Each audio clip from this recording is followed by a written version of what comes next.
for when it comes to Luka, man, like I heard a stat the other day where, there's only been 3 other players prior to Luka averaging 35 plus. That's Jordan, James that's Harden. Kobe, and that's James Harden. Facts. Literally, that's it.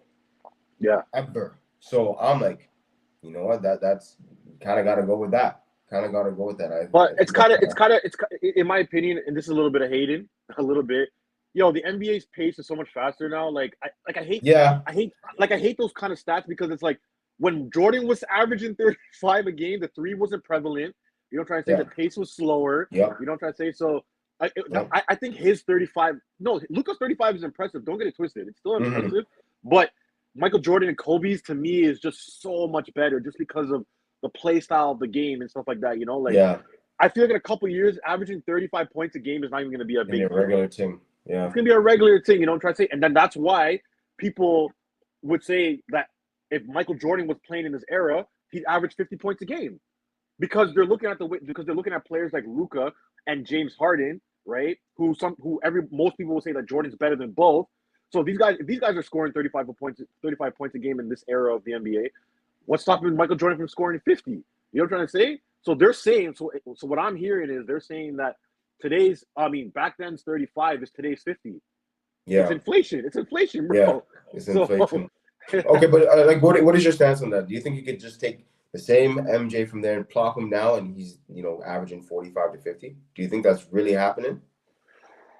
Because I think you can do that with some players, but not all of them. Maybe LeBron, because I was watching a couple podcasts and if you took LeBron's stats from 10, 15 years ago, or that same player, and you put them in the league today, or if he was doing the same stuff that he was doing back then, like shooting more threes and stuff like that, and was actually working on a three and working on how the game was changing and developing himself that way, then sure.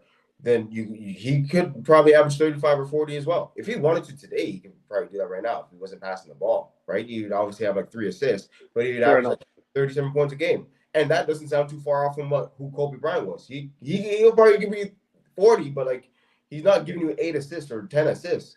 That's true.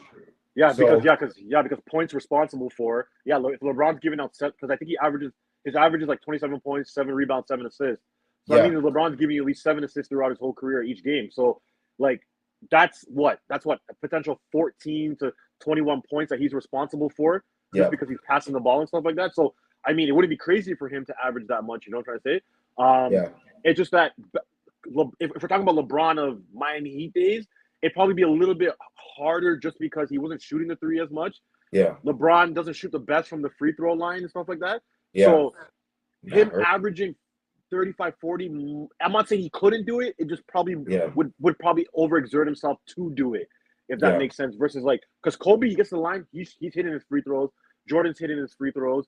But say that too, Luka's not the greatest free throw shooter either. Yeah. So it's I think he's in the 70s, I believe, or low 80s, if that. No, I'm not even sure if he's 80, to be honest. I think he's high 70s, 77 probably.